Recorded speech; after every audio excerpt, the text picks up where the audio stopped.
next question related to the evolution. Explain the terms analogous and homologous organs के बारे में ये question पूछा है. तो इसके पहले हमारा ये क्वेश्चन नंबर 4 में गया था होमोलॉगस ऑर्गन के बारे में. तो अगेन ये हमें टर्म्स पूछ रही है comparative analogous as well as homologous organs की.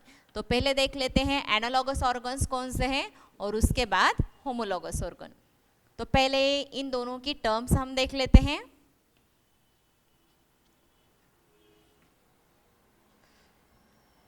ओके, तो first what is mean by analogous organs?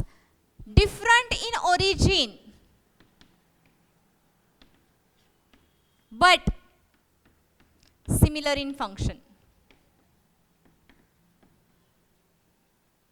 is called as क्या? Analogous organ. इसकी करेक्ट अपोजिट होमोलॉगस ऑर्गन से क्या होगा? Similar in origin and different in function.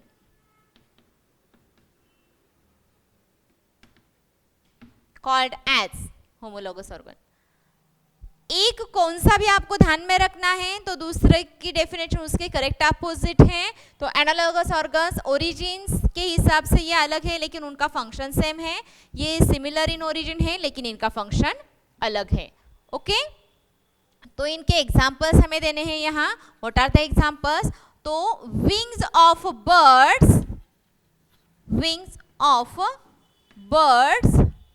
And wings of insect. This is the example of analogous organ. Okay, explain करूंगी. तो इसका भी एक एग्जाम्पल देख लेते हैं.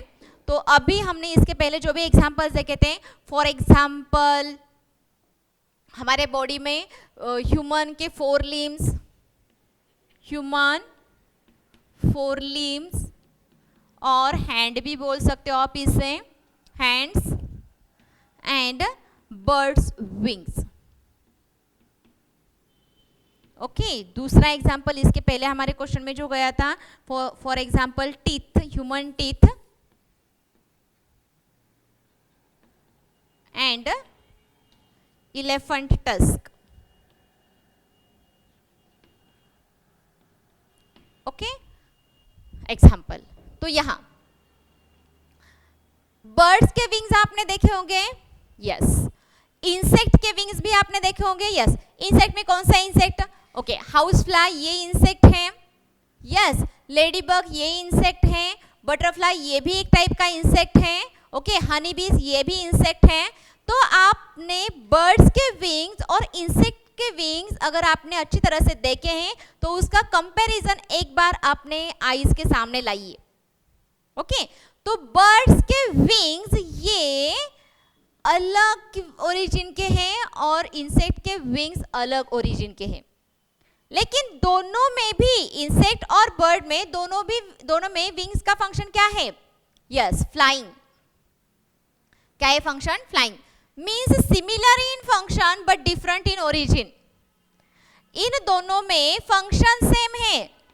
बर्ड्स के विंग्स फ्लाइंग के लिए यूज होते हैं, इंसेक्ट के भी विंग्स फ्लाइंग के पर्पस के लिए हैं. लेकिन इन दोनों का ओरिजिन अलग अलग है क्योंकि इंसेक्ट में विंग्स पहले से ही प्रेजेंट होते हैं लेकिन बर्ड्स में during the evolution wings are modified from 4 limbs. हाथों से वो विंग्स मॉडिफाई हुए हैं. ओके, और इंसेक्ट के जो विंग्स है वो विंग्स स्पेशल प्रोटीन से बने हैं. It is one of the type of arthropods. Okay, तो ये दोनों भी अलग अलग ओरिजिन्स के हैं लेकिन सिमिलर इन फंक्शन है. तो that type of organs are called as analogous organs. Next, homologous organs means similar in origin but different in function. इसके करेक्ट अपोजिट एग्जांपल, ह्यूमन के 4 लिम्स मींस हमारे हैंड और wings के birds के wings. Okay, तो हमारे 4 limbs का मतलब क्या है? ये हमारे पेक्टोरल गर्डल से अराइज हुए हैं, मींस इस लोकेशन से, कंधों से. और बर्ड्स के जो विंग है वो भी कंधों से ही अराइज हुए हैं. लेकिन हम हमारे हाथों का यूज किस लिए करते हैं? होल्डिंग के लिए, लिखने के लिए, कुछ काम करने के लिए हम अपने हाथों का यूज करते हैं. और बर्ड्स के विंग्स का फंक्शन क्या है? Yes, flying. तो both are similar in origin but different in function. समझ में आ रहा है? हम अपने हाथों का यूज अलग कामों के लिए कर रहे हैं और बर्ड्स के विंग्स फ्लाइंग पर्पस के लिए, मीन्स दोनों भी सेम ही ओरिजिन से अराइज हुए हैं, इस खंडों के रीजन से, means it is called the pectoral girdle, but they are different in function. Next example, human के teeth as well as elephant के टस्क। एलिफेंट के टस्क का मतलब ये जो एलिफेंट है, इस एलिफेंट के ये जो दांत होते हैं, तो ये दांतों को हम टस्क बोलते हैं। तो ये टस्क वो फूड कट करने के लिए नहीं यूज करता, और हम अपने दांतों का यूज फूड कट करने के लिए यूज करते हैं। लेकिन both are similar in origin but different in function. Similar in origin but different in function, hence act as an homologous organs. तो इस क्वेश्चन का हमारा आंसर है analogous as well as homologous organs की terms हमने explain की, plus उसके कुछ एग्जांपल्स भी हमने यहाँ देखे। तो आपको ये आंसर इस तरह से स्पेसिफिक लिखना है, होमोलॉगस एंड एनालॉगस में डिफरेंस। ओके।